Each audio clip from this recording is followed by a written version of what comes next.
موت کو آدمی بھولتا ہے پھر وہ درندہ بن جاتا ہے، پھر اس کو ماں، بہن، بیٹی کسی کی کوئی پہچان نہیں رہتی ہے۔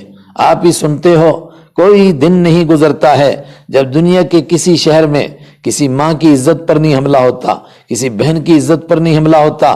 تو جو لوگ ایسا کر رہے ہیں کیا وہ آسمان سے گرے ہیں؟ وہ بھی تو کسی ماں کے پیٹ سے پیدا ہوئے، ان کی بھی تو کوئی بہن ہے، ان کی بھی تو کوئی بیٹی ہے، ان کو وہ کیوں نہیں یاد رہتی؟ ان کی آنکھوں پر پٹی چڑھ جاتی ہے۔ قرآن پاک نے کہا وَجَعَلْنَا مِن بَيْنِ أَيْدِيهِمْ سَدًّا وَمِنْ خَلْفِهِمْ سَدًّا فَأَغْشَيْنَاهُمْ فَهُمْ لَا يُبْصِرُونَ۔ جو موت کو بھول جاتے ہیں ان کے آگے بھی دیواریں چڑھ جاتی ہیں، ان کے پیچھے بھی دیواریں کھڑی ہو جاتی ہیں، ان کے اوپر بھی پردے پڑ جاتے ہیں۔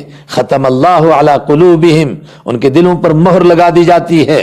سواء علیہم انذرتہم ام لم تنذرہم، پھر ان کو سمجھاؤ نہ سمجھاؤ ان کو کچھ سمجھ میں نہیں آتا ہے۔ ان کو کہو تم کو مرنا ہے، ہاں جب مریں گے تب دیکھ لیں گے۔ کیا دیکھو گے؟ قرآن نے کہا الحاقہ ملحاقہ وما ادراک ملحاقہ۔ لوگوں ٹھیک ہے آپ نے جتنے سبجیکٹ پڑھے ہیں، آپ کے پاس جو بھی سلیبس کے اندر سبجیکٹ ہیں، ٹھیک ہے اچھی باتیں ہیں وہ پڑھی آپ نے۔ قرآن نے کہا ایک بات سنو، ایک ہے جو سچی بات ہے جس میں جھوٹ نہیں ہو سکتا ہے، جو بالکل پکی بات ہے، الحاقہ سچ میں ہونے والی، ملحاقہ معلوم ہے کیا ہے سچ میں ہونے والی، وما ادراک ملحاقہ تم کو معلوم ہے وہ سچ مچ ہونے والی کیا ہے؟ وہ موت ہے۔ جب انسان اس کو بھول جاتا ہے تو کیا ہوتا ہے؟ کذبت ثمود وعاد بالقارعہ، ایک دنیا میں قوم گزری اس کا نام تھا سمود۔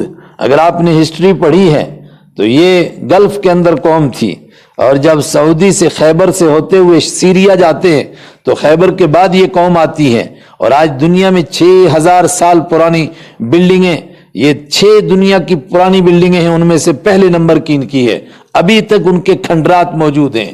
یہ قوم سمود تھی، ان کو بھی موت بھول گئی۔ اللہ نے فرمایا جب ان کو موت بھول گئی تو پھر کیا ہوا؟ فرمایا پھر ظلم کرتے تھے، پھر زیادتی کرتے تھے، پھر بڑے بڑے محل بناتے تھے۔ ان کو نہیں معلوم کہ ہمیں کتنے دن یہاں رہنا ہے، معلوم تھا بس کچھ دن کے بعد مر جائیں گے، مگر مرنے کو بھول گئے تھے، اس لیے پہاڑوں کو تراشتے تھے۔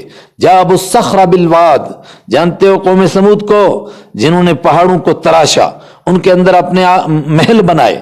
کذبت ثمود وعاد بالقاریہ، ایک اور قوم تھی قوم عاد، وہ ان سے بھی بڑی ظالم تھی۔ کیسی ظالم تھی؟ ہم نے ان کو لم یخلق مثلھا فی البلاد، ان کے جیسے تو دنیا کی تاریخ میں پیدا ہی نہیں ہوئے۔ قوم عاد اور قوم سمود، لوگ تو کہتے ہیں نہیں پانڈو اور کورو، اور پھر اگر آپ نے پیچھے کی ہسٹری پڑھی ہوگی تو ہمارے ملک کے جوداڑو اور دھڑپا اور یہ دراوڑ یہ بڑے طاقتور لوگ تھے۔ قرآن نے کہا نہیں، لم یخلق مثلھا فی البلاد، ان کے جیسے تو پیدا ہی نہیں ہوئے۔ وہ بڑے بڑے درختوں کو ایسے کھینچ لیتے تھے۔ ان سے کہا گیا خدا سے ڈرو، کہنے لگے من اشد منا قوہ، ہم سے بڑا بھی کوئی طاقتور خدا ہے کہ ہم کو مار دے گا؟ فرمایا جب آدمی موت کو بھولتا ہے پھر یہ اس طرح کا درندہ ہو جاتا ہے، پھر اس کو کچھ سمجھ میں نہیں آتا ہے، پھر وہ پاگل ہوتا ہے۔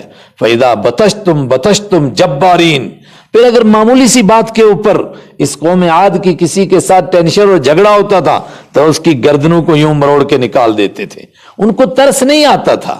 ایجپٹ کا بادشاہ فرعون، مصر کا بادشاہ ایک انسان تھا، انسان کے دنیا میں آیا تھا، ایک عورت کے پیٹ سے پیدا ہوا تھا، لیکن جب وہ موت کو بھول گیا اس کے سامنے ہزاروں بچوں کو ماں کی گود سے چھینا جاتا تھا، ان کو ذبح کیا جاتا تھا، اس کو کوئی دکھ نہیں ہوتا تھا۔